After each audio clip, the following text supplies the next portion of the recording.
Parce qu'il est essentiel d'être conseillé, depuis 40 ans, nos équipes accompagnent votre entreprise de sa création à sa transmission.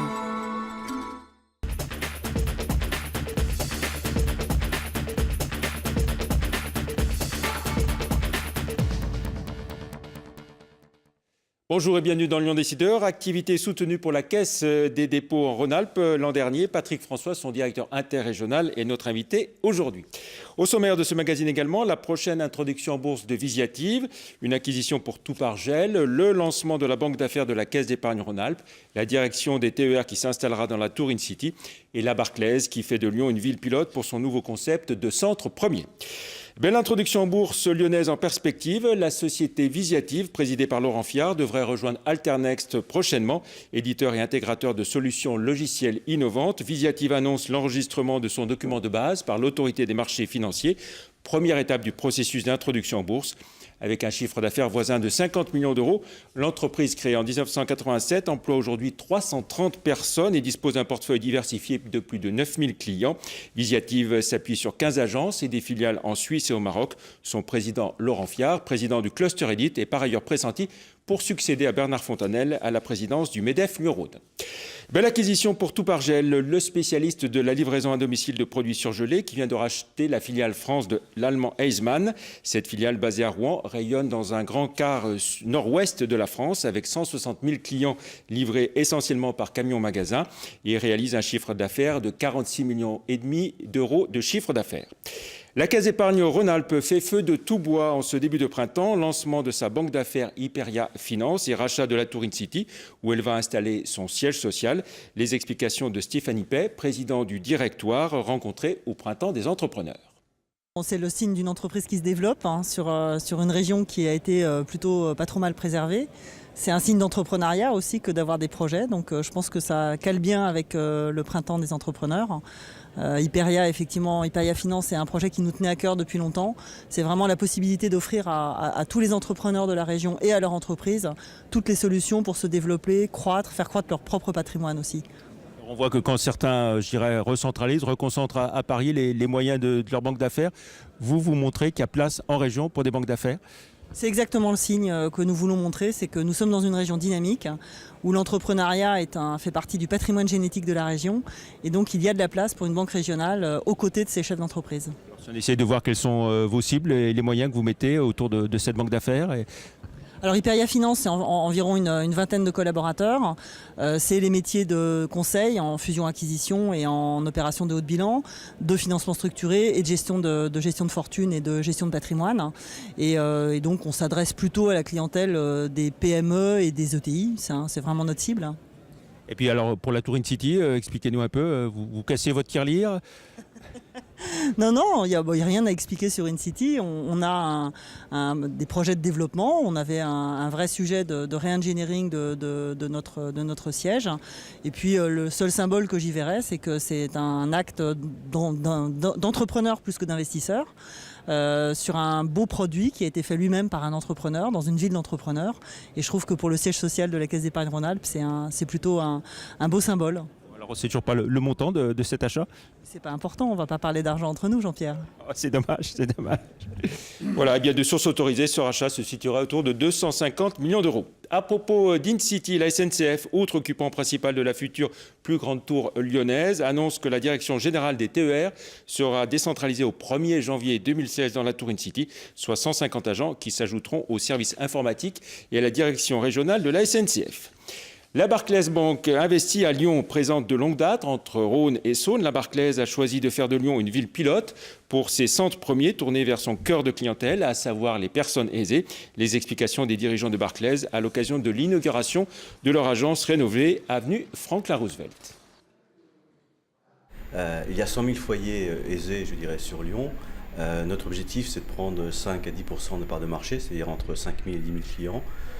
Nous en avons déjà plus de 2000, ce qui est déjà une très bonne base de départ. Et surtout, nous avons la chance sur Lyon d'avoir des experts qui sont dédiés, c'est-à-dire des experts en bourse, en titre vif, des experts gestion sur mandat, des experts en défiscalisation immobilière.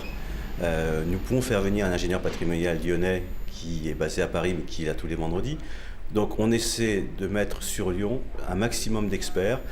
partir du principe que la province, c'est mieux que Paris.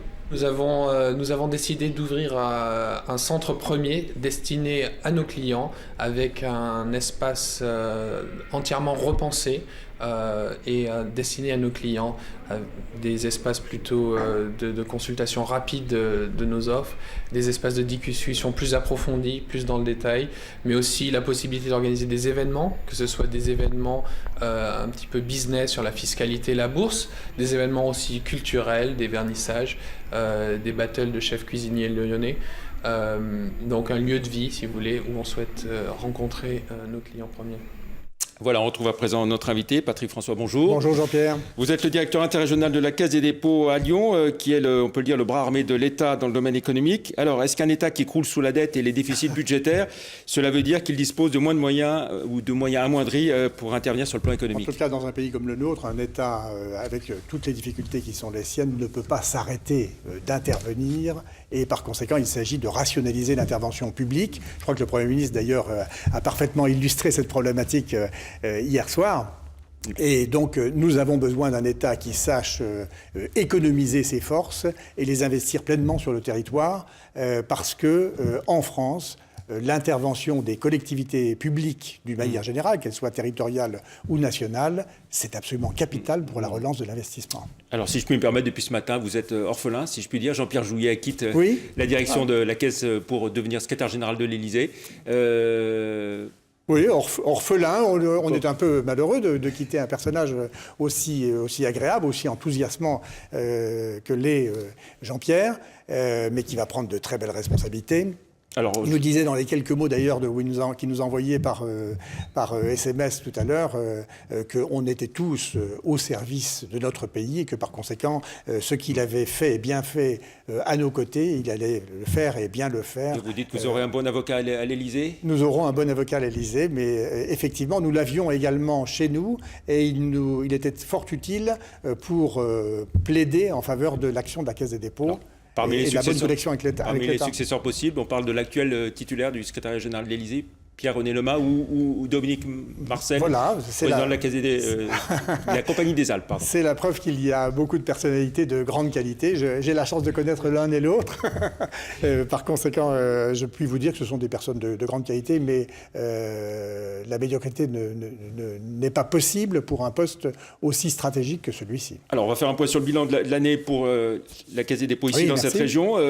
Logement social, déjà, c'est un point important pour vous. Le logement social, c'est une priorité justement qui nous a été donnée par l'État. Vous savez que la Caisse des dépôts, elle fait varier ses priorités en fonction des problématiques de l'État. Et ça dure depuis 198 ans. Hein. Alors, les engagements en matière de logement social... Aujourd'hui, c'est capital, notamment dans les zones tendues. Donc, certaines villes ici comme Lyon, par exemple, l'agglomération de Lyon, mais d'autres villes également, ont des problèmes d'offres de logement. Donc, il était extrêmement important que la Caisse des dépôts, alors la région parisienne, je n'en parle pas, que la Caisse des dépôts soit à la manœuvre. À quelle hauteur Sur cette année, par exemple, sur Rhône-Alpes, nous avons financé la construction de près de 12 000 logements et financé la réhabilitation d'un peu moins de 10 000 logements, ce qui est quand même assez considérable, compte tenu du fait qu'on doit faire environ 105 106 000 logements dans l'année au niveau national. Vous voyez, ça n'est pas... On va aller très vite parce qu'il y a beaucoup de choses à dire. Sur les prêts au secteur public aussi. Alors, sur les prêts au secteur public, c'est très important et c'est un signe de dynamisme. Nous avons ici ouvert la fameuse enveloppe que le président de la République a ouvert au mois d'octobre dernier, de 20 milliards, à disposition des collectivités territoriales, avec notre expertise, donc pour ne pas faire n'importe quoi, bien sûr, comme ça a pu être fait auparavant. Et je puis vous dire que sur Rhône-Alpes, on a très rapidement sollicité la Caisse des dépôts pour des financements qui sont longs, de 20 à 40 ans et qui sont très sécurisés. J'insiste, mes collaborateurs sont très pinailleurs là-dessus. On ne fait pas n'importe quoi avec les collectivités. Un mot sur l'accompagnement des entreprises avec le lancement de BPI en 2013. BPI, en tout cas... Quelques noms d'entreprises au capital desquelles vous êtes dans cette région? Dans cette région, au capital desquels nous sommes, par exemple, non, je préférerais vous dire, par exemple, Carso, non, parce que je ne les ai pas, comme ça. Mais par exemple, Carso... Oui, pour les laboratoires Carso, voilà, nous investissons avons, et la BPI est à nos côtés également, mais la Caisse des dépôts et établissements publics investit dans l'environnement de l'entreprise et donc dans le portage immobilier d'un immobilier technologique, à haute densité technologique, pour aider cette entreprise à se positionner et à être un fleuron européen de l'analyse des données environnementales sur l'eau, par exemple. Vous êtes très impliqué aussi sur tout ce qui est numérique? Oui, quand même, la BPI, c'est réussi. Vous m'avez posé une question, vous ne me laissez pas répondre. La BPI, c'est réussi. 12 000 entreprises ont été accompagnées par la BPI ici, en Rhône-Alpes, ce qui est absolument considérable. En l'espace de quelques mois, je crois que le pli est pris. Ça marche. Vous me parliez de numérique? Oui, et votre implication dans le numérique? Le numérique, on a fait les schémas numériques de tous les territoires de Rhône-Alpes, on en a fait exactement 11, et nous sommes maintenant à la manœuvre pour financer les étapes nouvelles d'équipement numérique et de très haut débit maintenant, puisqu'on passe au très haut débit. L'objectif 2025, 100% du territoire français, ce qui est considérable, on en est loin pour l'instant. Et ici, on a été les premiers en France, ça a été ma première inauguration d'ailleurs, à faire en Haute-Savoie le financement avec la BEI, le financement... Banque européenne d'investissement. La BEI, la Banque européenne d'investissement, merci, le financement du projet d'équipement très haut débit de toute la Haute-Savoie. Vous intervenez aussi sur tout ce qui est transition énergétique. La transition énergétique, ça devient une priorité vraiment tout à fait nouvelle, majeure, dans laquelle on s'investit, et ça va être donc la réhabilitation thermique des logements existants, c'est extrêmement important, et puis c'est aider nos partenaires territoriaux à bâtir la ville de demain, qui doit nécessairement être une ville moderne, une ville intelligente, smart grid, tous ces noms un peu académiques, étrangers, etc., et une ville économe en énergie. Évoquons aussi pour finir les SAT, Société d'accélération des transferts de technologie. Oui, alors Rhône-Alpes est très fort, ils en ont 2, alors que les autres régions n'en ont ou pas ou une. Donc une sur Saint-Étienne-Lyon et une sur qui Grenoble. fonctionne déjà très très bien,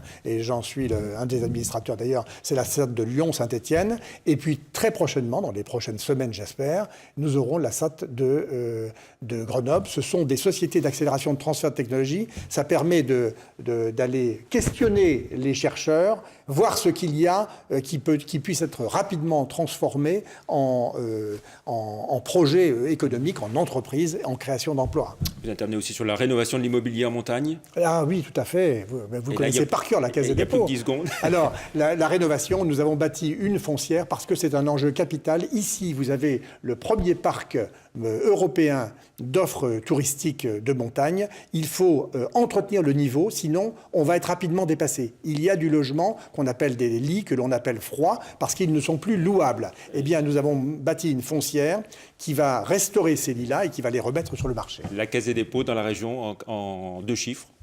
Effectif. On a investi 50 millions cette année en fonds propres, et quand on met 1 million, on entraîne autour de nous 10 millions. Ça, c'est du cercle vertueux de l'action économique au service des territoires. Merci beaucoup, Patrick François. Très bonne semaine. On se retrouve mercredi prochain, bien sûr, pour un autre Lyon Décideur. Au revoir.